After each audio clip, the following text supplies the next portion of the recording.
Now it came about when all the kings who were beyond the Jordan, in the hill country and in the lowland and all the coasts of the great sea toward Lebanon, the Hittite and the Amorite, the Canaanite, the Perizzite, the Hivite and the Jebusite, heard of it, that they gathered themselves together with one accord to fight with Joshua and with Israel. When the inhabitants of Gibeon heard that what Joshua had done to Jericho and to Ai, they also acted craftily to set out as envoys, and took worn-out sacks on their donkeys, and wineskins worn out and torn and mended, and worn out and patched sandals on their feet, and worn out clothes on themselves, and all the bread of their provision was dry and had become crumbled. They went to Joshua to the camp at Gilgal, and said to him and to the men of Israel, We have come from a far country. Now therefore, make a covenant with us. The men of Israel said to the Hivites, Perhaps you are living within our land. How then shall we make a covenant with you?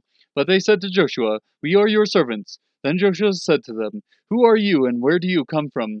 They said to him, Your servants have come from a very far country because of the fame of the Lord your God, for we have heard the report of him and all that he did in Egypt, and all that he did to the two kings of the Amorites who were beyond the Jordan, to Sihon king of Heshbon, and to Og king of Bashan who is at Ashtaroth.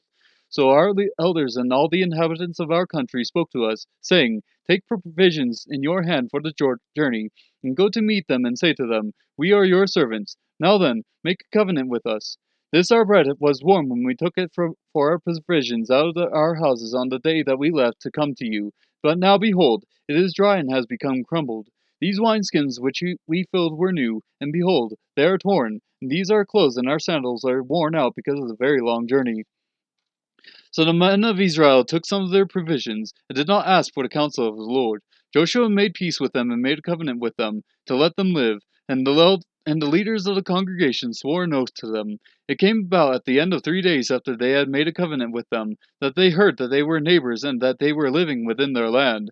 Then the sons of Israel set out to come and came to their cities on the 3rd day. Now their cities were Gibeon and Chephirah and Beeroth and Kiriath Jearim. The sons of Israel did not strike them because the leaders of the congregation had sworn to them by the Lord of the God of Israel, and the whole congregation grumbled against the leaders. But all the leaders said to the whole congregation, We have sworn to them by the Lord, the God of Israel, and now we cannot touch them. This we will do to them, even let them live, so that wrath will not come upon us from the oath which we swore to them. The leaders said to them, Let them live. So they became hewers of wood and drawers of water for the whole congregation, just as the leaders had spoken to them.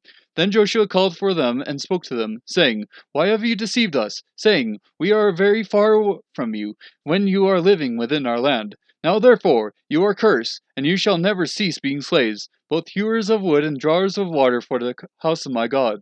So they answered Joshua and said, Because it was certainly told your servants that the Lord your God had commanded his servant Moses to give you all the land, and to destroy all the inhabitants of the land before you. Therefore we feared greatly for our lives because of you, and have done this thing. Now behold, we are in your hands. Do as it seems good and right in your sight to do to us. Thus he did to them, and delivered them from the hands of the sons of Israel, and they did not kill them.